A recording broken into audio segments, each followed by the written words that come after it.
اونٹ پیدا کیسے ہوا؟ اونٹ سانپ کیوں کھاتا ہے؟ اونٹ سانپ نگل کر پیاس لگنے کے باوجود پانی کیوں نہیں پیتا؟ اونٹ کی آنکھوں میں آنے والے آنسو کس کام کے لیے استعمال ہوتے ہیں؟ اونٹ کا گوشت کھانے کے بعد وضو کرنا کیوں ضروری ہے؟ اونٹ کے بارے میں نماز پڑھنے سے کیوں منع کیا گیا ہے؟ جب ایک عربی شخص نے اونٹ کو زبردستی اس کی ماں کے ساتھ جنسی ملاپ کرانے پر مجبور کیا تو اس کے ساتھ کیا ہوا؟ بسم اللہ الرحمن الرحیم۔ ناظرین، اللہ تعالیٰ نے قرآن مجید فرقان حمید کی سورہ غاشیہ میں ارشاد فرمایا، یہ لوگ اونٹوں کی طرف نہیں دیکھتے کہ کیسے عجیب پیدا کیے گئے ہیں۔ اونٹوں کا حدیث شریف میں بھی تذکرہ موجود ہے کہ ہر اونٹ کی کوہان پر ایک شیطان ہوتا ہے۔ جب تم اس پر سوار ہو تو اللہ کا نام لو، بس تم اس کی خدمت کرو، بے شک اللہ ہی نے سواری دی ہے۔ ایک اور حدیث میں ہے کہ اونٹ شیاطین سے پیدا کیے گئے ہیں اور ہر اونٹ کے پیچھے ایک شیطان ہوتا ہے۔ حضور صلی اللہ علیہ وسلم نے ارشاد فرمایا کہ ہر اونٹ کی کوہان پر ایک شیطان ہوتا ہے۔ جب اونٹ پر سوار ہو تو اللہ کا نام لو اور اپنے کاموں میں کوئی کوتاہی نہ کرو۔ ناظرین، اونٹ کا شمار دنیا میں پائے جانے والے قدیم ترین جانوروں میں ہوتا ہے اور صدیوں میں اونٹ انسان کی خدمت کرتا چلا آ رہا ہے۔ اونٹ سواری، بردباری اور بطور گوشت خوراک کے طور پر استعمال ہوتا ہے۔ ایک عام صحت مند اونٹ 450 کلو گرام تک وزن اٹھا سکتا ہے۔ اونٹ کے بالوں سے بہت عمدہ کپڑا بنایا جاتا ہے۔ اس کی کھال سے چمڑے کی متعدد مصنوعات تیار کی جاتی ہیں۔ اونٹ خوراک کو چربی میں تبدیل کر کے اپنی کوہانوں میں ذخیرہ کر لیتا ہے۔ اس طرح وہ کئی دنوں تک بغیر کھائے پیے زندہ رہ سکتا ہے۔ اس کے پنجے اسے ریت اور برف میں دھنسنے سے بچاتے ہیں اور اونٹ کی آنکھ میں ایک بند جھلی ہوتی ہے۔ اس آنکھ کے غلاف کی وجہ سے ان کی آنکھیں صحرائی ریت اور گرد و غبار سے محفوظ رہتی ہیں۔ ناظرین، جب ریت کے طوفان آتے ہیں تو ان کے نتھنے بند ہو جاتے ہیں تاکہ ان کے اندر ریت نہ جا سکے۔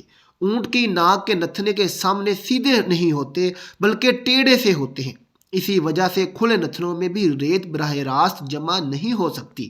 اونٹ کو صحرائی جہاز کہا جاتا ہے۔ اونٹ کی دو اقسام زیادہ مشہور ہیں۔ پہلی قسم کے وہ اونٹ ہیں جن کی ایک کوہان ہوتی ہے۔ دوسرے نمبر پر وہ ہیں جن کی دو کوہانیں ہوتی ہیں۔ اونٹ 40 میل فی گھنٹہ کی رفتار سے دوڑ سکتا ہے۔ اونٹ کے اوپر والے ہونٹ درمیان سے کٹے ہوتے ہیں، یعنی دو حصوں میں تقسیم ہوتے ہیں، اور یہ ان ہونٹوں کے اوپر نیچے حرکت دے سکتا ہے۔ اونٹ کے ہونٹوں پر گدی نما کھال ہوتی ہے جس پر چھوٹے چھوٹے بال ہوتے ہیں۔ ان کی مدد سے یہ اپنے ہونٹوں کو کانٹوں سے محفوظ رکھتا ہے۔ اونٹ کانٹے دار درختوں کو بڑے مزے سے کھاتا ہے کیونکہ اس کی انتڑیاں مضبوط ہوتی ہیں۔ اونٹ ہر گھاس پھوس کو کھا لیتا ہے جن کو دوسرے جانور نہیں کھا پاتے۔ ناظرین، ماہرین نے اس بات کا دعویٰ کیا ہے کہ اونٹ 3 منٹ میں 200 لیٹر تک پانی پی سکتا ہے۔ اتنی تیزی سے اتنی زیادہ مقدار میں کوئی اور جانور پانی پینے کی صلاحیت نہیں رکھتا۔ حضرت جابر رضی اللہ تعالیٰ عنہ بیان کرتے ہیں کہ میں نے نبی کریم صلی اللہ علیہ وسلم کی خدمت میں حاضر ہو کر ایک آدمی آیا۔ اس نے نبی رحمت صلی اللہ علیہ وآلہ وسلم سے سوال کیا کہ کیا میں بکری کا گوشت کھانے پر وضو کروں؟ تو رسول اللہ صلی اللہ علیہ وسلم نے جواب دیا، اگر چاہو تو وضو کر لو اور اگر چاہو تو نہ کرو، ضروری نہیں۔ سائل نے کہا کہ کیا میں اونٹ کا گوشت کھانے پر وضو کروں؟ تو رسول اللہ صلی اللہ علیہ وسلم نے فرمایا، ہاں، اونٹ کا گوشت کھانے پر وضو کرنا ہوگا۔ سائل نے پوچھا کہ میں اونٹوں کے باڑے میں نماز پڑھ سکتا ہوں؟ فرمایا، نہیں، اونٹوں کے باڑے میں نماز نہیں پڑھ سکتے۔ اس نے سوال کیا کہ کیا میں بکریوں کے باڑے میں نماز پڑھ سکتا ہوں؟ فرمایا، ہاں، پڑھ سکتے ہو۔ ناظرین، اونٹ کا گوشت کھانے سے وضو واجب ہے کیونکہ اس پر یہ دو حدیثیں خاص سندوں کے ساتھ ثابت ہیں۔ اس حدیث کی شرح یوں ہے کہ اونٹ کا گوشت کھانے کے بعد وضو کرنا واجب ہے، پھر چاہے وہ گوشت جانور کے جسم کے کسی بھی حصے کا ہو، ناقص وضو ہے، مگر ہر حلال جانور کا گوشت ناقص وضو نہیں ہوتا۔ ناظرین، اونٹ کو ایک بیماری لگتی ہے جس کا نام ہیام ہے۔ بعض ماہرین کے نزدیک اس بیماری کا علاج سانپ کو زندہ نگلنا ہے۔ یہ بھی کہا جاتا ہے کہ بعض اوقات اونٹ سانپ کو کھا لیتا ہے، جس کے زہر کی وجہ سے اس کو شدید پیاس لگتی ہے۔ اونٹ اس حالت میں سانپ کے زہریلے اثر، پیاس کی شدت کی وجہ سے ایک ہی سانس میں وافر مقدار میں پانی پی لیتا ہے۔ اس دوران اس کی آنکھوں سے آنسو نکلتے ہیں، مگر یہ سیراب نہیں ہوتا۔ ان آنسوؤں کو قیمتی تصور کیا جاتا ہے۔ انہیں چمڑے کی چھوٹی سی چھوٹی تھیلیوں میں محفوظ کر لیا جاتا ہے۔ یہ آنسو سانپ کے ڈسنے کا مجرب علاج ہے۔ ان آنسوؤں سے متعدد بیماریوں کا علاج اور زہر کا علاج بھی کیا جاتا ہے اور میڈیسن بھی بنتی ہے۔ ناظرین، اونٹ کی خصوصیات میں یہ بات بھی شامل ہے کہ یہ اپنی ماں کے ساتھ جنسی ملاپ نہیں کرتا۔ اس پر کتاب حیات الحیوانات میں ایک مشہور واقعہ بھی موجود ہے۔ قدیم زمانے میں ایک عربی شخص نے اونٹ کو ایک کپڑے سے باندھ کر اس کے نوجوان بچے کو اس پر چھوڑ دیا۔ وہ اونٹنی کا بچہ جب جنسی ملاپ کے لیے اپنی ماں پر سوار ہوا تو اس نے اپنی ماں کو پہچان لیا، تو اس نے اپنے ذکر کو اپنے دانتوں سے کاٹ لیا۔ پھر وہ اس آدمی سے بغض رکھنے لگا، یہاں تک کہ اس نوجوان اونٹ نے اس آدمی کو مار ڈالا اور پھر اونٹ نے اپنے آپ کو بھی ہلاک کر دیا۔ ناظرین، ماہرین حیوانات نے لکھا ہے کہ جس وقت اونٹ کو غصہ آتا ہے تو وہ کسی کو بھی خاطر میں نہیں لاتا۔ اس وقت اونٹ بدخلق ہو جاتا ہے۔ اونٹ کے منہ سے سرخ کھال نکلتی ہے۔ یہ اس سے اپنے پیٹ سے نکال کر پھونک مارنے لگتا ہے اور بلبلانے لگتا ہے، اور اس کے منہ سے جھاگ نکلنے لگتی ہے۔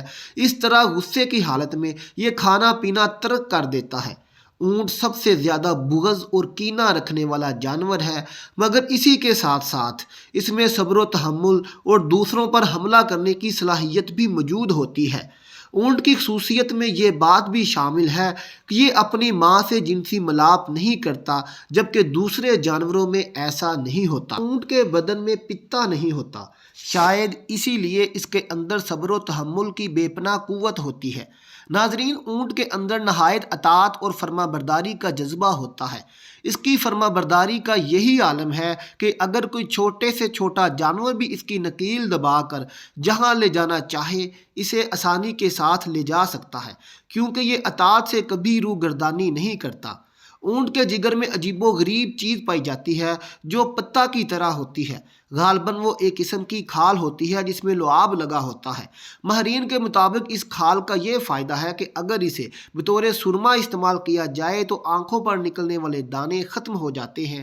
اونٹ جب نیچے زمین پر بیٹھتا ہے تو اس کا جسم تھوڑا سا اوپر اٹھا ہوتا ہے، جبکہ دوسرے جانوروں میں یہ خصوصیت نہیں پائی جاتی۔